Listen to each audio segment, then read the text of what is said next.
Welcome to the Banker Lamp. Please enjoy the video.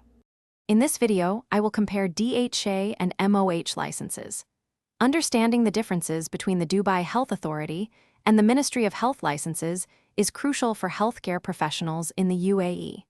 We will explore their distinct scopes, application requirements, and examination processes. This comparison will help you determine which license aligns best with your career aspirations and desired practice location. The Dubai Health Authority, or DHA, governs healthcare practice within the Emirate of Dubai. Obtaining a DHA license involves submitting your credentials for primary source verification, followed by a professional assessment. The exam format often combines a written component with a practical evaluation, ensuring candidates meet Dubai's high standards for patient care.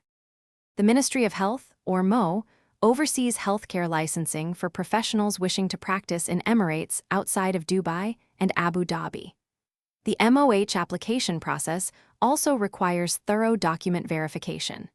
Its examination typically features a written test, often followed by an oral interview, to assess a candidate's clinical knowledge and communication skills. When choosing between a DHA and MOH license, your primary consideration should be your preferred emirate of practice. While both require rigorous qualification, some professionals find the DHA's online application system slightly more user-friendly. Researching specific requirements for your profession under each authority is vital for a smooth application. Remember to check the description for a link to these fantastic leak-proof meal prep containers, along with other great deals. Thanks for watching. If this was helpful, leave a like and consider subscribing. See you next time.